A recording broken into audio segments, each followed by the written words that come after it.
네, 오늘부터 역대하를 공부하도록 하겠습니다. 우리가 공부할 역대기는 원래는 한 권의 책으로 구성되어 있었습니다. 그런데 이제 히브리 성경이 헬라어 성경으로 번역되면서 70인역이라고 부르는 헬라어 성경이 있거든요.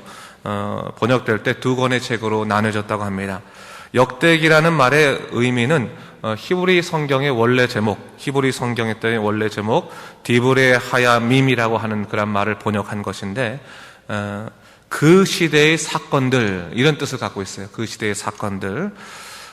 역대기는 왕정시대의 역사책이죠. 본래 전통적으로 왕정시대의 역사 기록으로 인정됐던 책은 사무엘서하고 열왕기서입니다. 그런데 이 책들이 주로 예언자적인 기능에서, 또 다시 말해 선지자적인 입장에서 왕의 그런 문제들이나 이스라엘 백성들의 윤리적이고 영적인 삶을 지적하고 기록한 것을 주된 목적으로 삼았다라면, 이 역대기는 좀 관점이 다릅니다. 이 역대기는 주로 제사장적인 입장에서 하나님의 선택된 민족으로서 이스라엘이 어떻게 하면 다시금 그 하나님의 통치가 바로 서는 나라가 될 수 있을까, 그런 소망의 마음으로 쓰여진 책이라고 볼 수 있습니다. 그런 차이로 열왕기서가 북이스라엘이나 남유다 왕들의 그런 문제점들도 아주 사실적으로 기록한 반면에, 역대기는 하나님의 통치의 상징인 성전, 그 성전이 세워진 유다를 중심으로 해서, 남유다를 중심으로 해서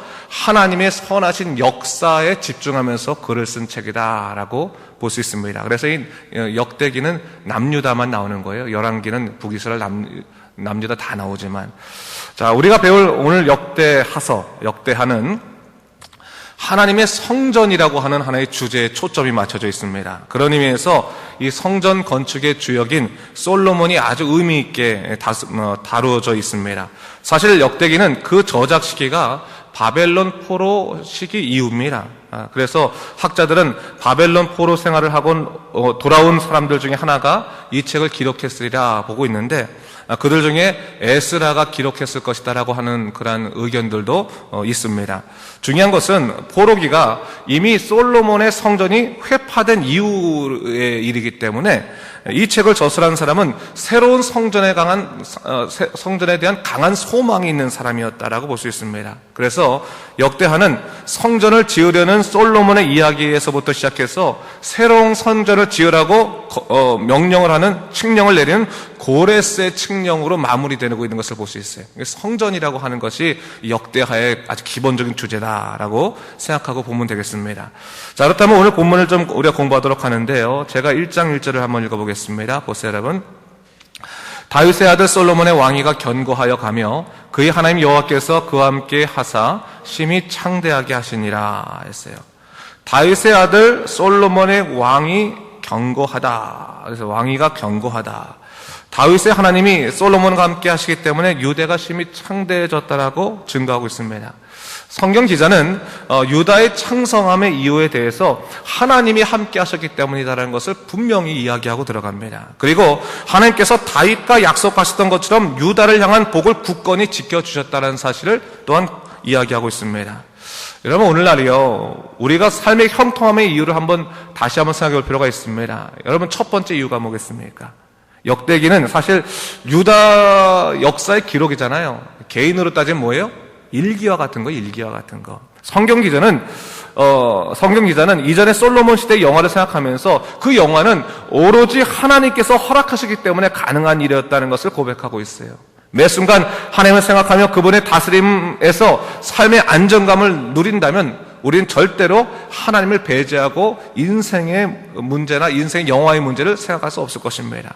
그런 의미에서 우리가 다시 한번 우리 삶의 형통함이나 안정감은 어디서부터 나오는 것입니까?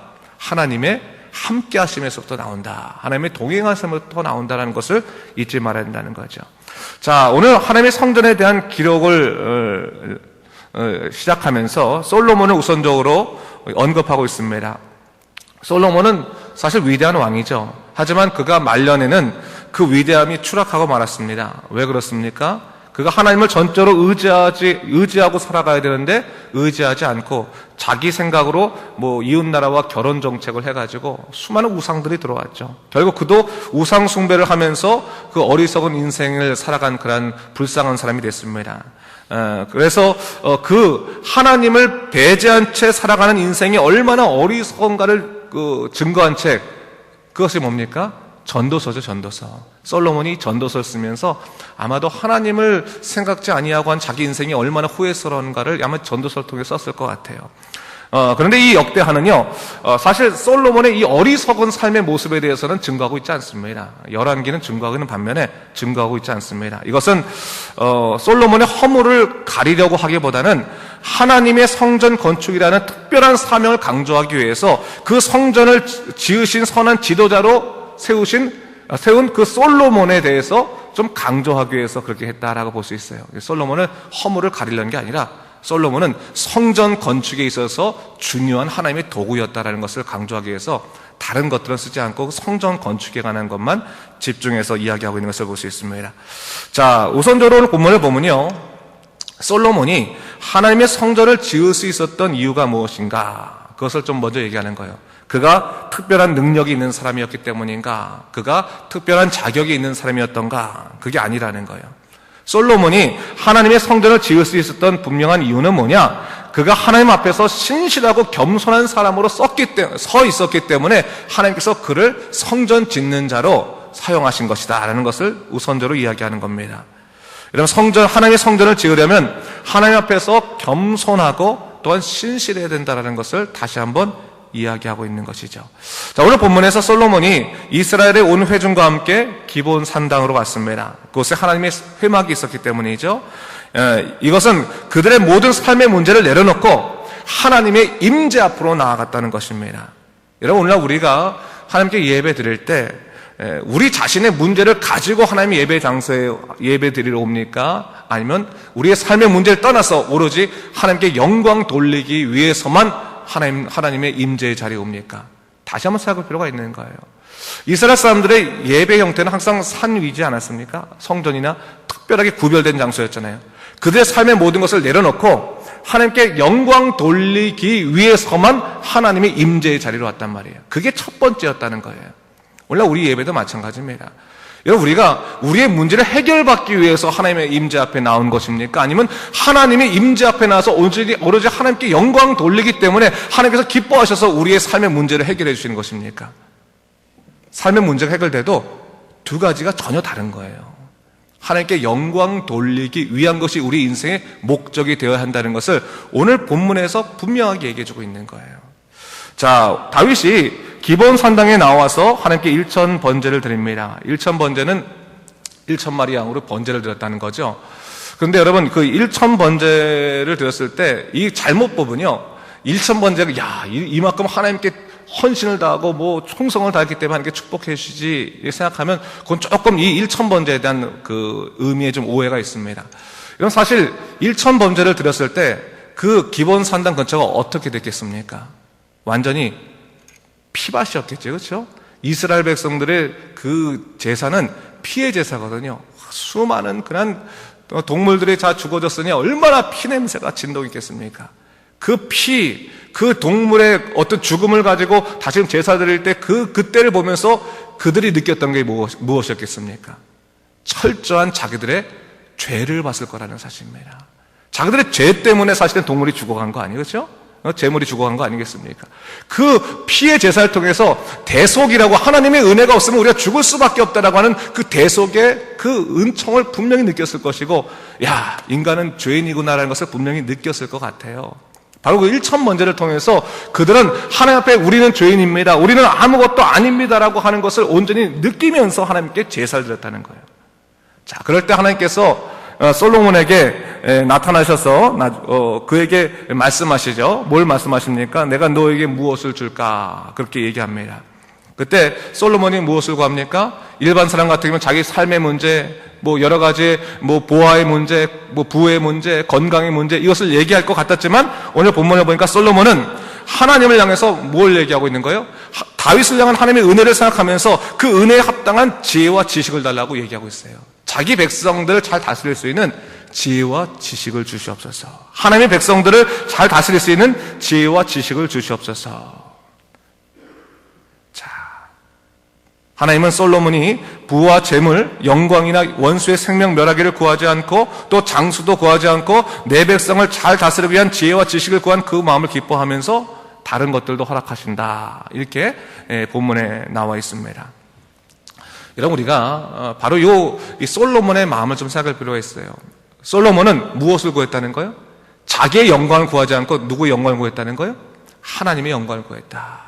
자기 인생의 목적을 구하지 않고 누구의 목적을 구했다는 거예요? 하나님의 목적을 구했다. 그랬더니 하나님께서 뭐예요? 그의 자신의 삶도 지키시고 보호하셨다라는 것을 얘기하는 거예요. 어쩌면 이것이요, 하나님의 복을 누리는 원리인 것입니다. 원리. 자기 것을 추구하고 자기의 복만 구하는 자에게 하나님의 복이 임하는 것이 아니라 하나님의 뜻을 위해 살아가고 하나님의 뜻을 구하는 자에게 하나님께서 그 삶도 지키시겠다고 약속하시는 하나의 이 삶의 원리를 이야기하는 것이 바로 오늘 본문 말씀이라는 거예요.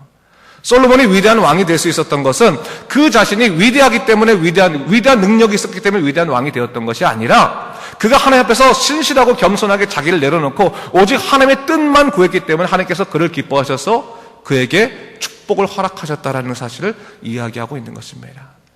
오늘 우리가 이 솔로몬의 그런 믿음의 모습을 다시 한번 돌아올 필요가 있는 거예요. 그렇죠? 하나님의 임재 앞에 나올 때는 뭡니까? 모든 인생의 문제를 내려놓고 주님의 임재 앞에 나와야 되는 것이고, 그렇죠? 또한 하나님께 기도할 때, 우리의 모든 간구를 할 때 내 것도 참 많이 있고 급하지만 우선 하나님의 뜻을 간구하고 하나님의 뜻을 구할 때 하나님께서 우리의 삶을 지키시고 보호하신다고 하는 삶의 원리를 분명히 우리에게 보여주시고 계신 것입니다. 그 원리를 우리가 잊지 말아야 한다는 것이죠. 자, 여러분, 우리 10년 가운데서 다시 한번 어떠한 삶을 살아가고 있는지를 좀 돌아올 필요가 있습니다. 오늘 이 하나님의 성전이 건축되는 데 있어서 어떻게 보면 도구로 사용하신 솔로몬 아니겠습니까? 자, 그렇다면 오늘 우리의 정황을 한번 돌아보길 바랍니다. 여러분, 우리 마음에 하나님의 성전이 있습니까? 하나님의 교회가 자리 잡고 있습니까? 우리가 하나님의 성전을 우리 마음속에 세우는 사람이라면 우리는 어떤 사람이 되어야겠습니까? 육적으로 그 눈으로 보이는 하나님의 교회, 건물의 교회뿐만 아니라 하나님의 교회는 언제나 우리의 심령 가운데 세워지는 것입니다. 그렇다면 그 심령 가운데 세워지는 사람의 심령이 어떠한, 그 밭이 어떠한 것인지를 다시금 솔로몬을 통해서 돌아봐야 된다는 것입니다. 무엇입니까? 자기의 잘못됨과 허물과 죄의 문제를 하나님께 내려놓고 오로지 하나님의 뜻을 구하며 하나님을 향한 인생의 목적을 구하는 그런 믿음의 사람에게 하나님께서 하나님의 성전을 지으는 귀한 역사를 맡기신다라는 것을 절대로 잊지 말아야 되는 것입니다. 여러분, 그것은 참 기쁨입니다. 여러분, 예수 믿을 때요, 우리 안에 하나님의 교회가, 하나님의 성전이 세워져 있다고 하는 것은 너무나 큰 기쁨인 것 같아요. 여러분, 우리가 칠령락교의 건물을 잘 세워놨지만 이 건물 자체가 가지고 있는 가치라고 하는 것은 우리 심령 속에 있는 그런 하나님의 나라, 하나님의 교회의 그 가치하고는 비교가 될 수 없습니다. 이 건물은 우리들이, 예수를 믿는 우리들이 모여서 예배 드리기 위해서 하나의 어떤 눈에 보이는 그런 공간이 필요한 것입니다. 하지만 중요한 것은 이 공간 자체가 중요한 것이 아니라 우리 심령 가운데 하나님의 성전과 교회가 세워져 있는 사람들이 모여야지만 하나님의 교회가 바로 서게 되는 거예요. 하나님의 성전이 마음 가운데 세워져 있지 않는다면 소용이 없습니다. 그럼 다시 한번 우리를 돌아보면서, 하나님, 내 마음의 심령 가운데 우리가 하나님의 교회가 세워지기 원합니다. 하나님의 성전이 세워지기 원합니다. 하나님, 솔로몬에게 그랬던 것처럼 내 마음에 신실함과 겸손함으로 나를 인도하소서. 그 기도한다면 하나님께서 오늘 우리에게 놀라운 축복들을 허락해 줄 것입니다. 여러분, 인생을 살아가면서요, 하나님에게 쓰임받는 인생 살아가는 거 참 기쁜 일입니다. 그렇죠? 사실 한번 생각해 보세요, 여러분. 우리 한국에 가면요, 지금 청년들이 직업을 못 구해서 참 애를 쓰지 않습니까? 그렇죠? 직업 못 구하는 문제가 굉장히 심각한데 결국 그 말이 뭡니까? 쓰임받지 못한다는 것 때문에 괴로워하는 거예요. 쓰임받지 못한다는 것 때문에. 세상에 쓰임받지 못하는 것 때문에 괴로워하는 그런 사람들이 이 세상에 얼마나 많은지 모릅니다. 근데 정작 우리 인생이 하나님이 창조하시고 인도하신다면 제일 중요한 것은, 세상에 쓰임받는 것보다 더 중요한 것은 뭡니까? 하나님에게 쓰임받다가 인생을 잘 마치는 것이 중요하다는 거예요. 하나님에게 쓰임받는 인생. 오늘 우리 하나님에게 쓰임받는 인생에 대해서 정말로 하나님께서 기뻐하시는 하나님께서 우리를 사랑하시고 기뻐하시는 귀한 인생을 살아간 여러분 되시길 주님의 이름으로 축원합니다. 기도하겠습니다. 주 하나님 아버지 감사합니다. 이 아침에 우리 역대하를 공부하게 되면서 다시 한번 하나님의 성전을 건축하는 사람이 누구인가에 대해서 생각해 봅니다. 주 하나님 아버지, 우리 10년 가운데 하나님 나라가 건축되고 하나님의 교회가 건축되고 성전이 건축되어 터인데 우리 10년 가운데 주의 신실함과 또한 인생의 겸손함으로 가득 차 있도록 인도하여 주시옵소서. 오직 하나님만 바라보고 주의 놀라신 능력만 바라보고 살아가는 믿음의 사람이 될 수 있도록 인도하여 주시옵소서. 감사드리며 예수님 이름으로 기도드립니다. 아멘.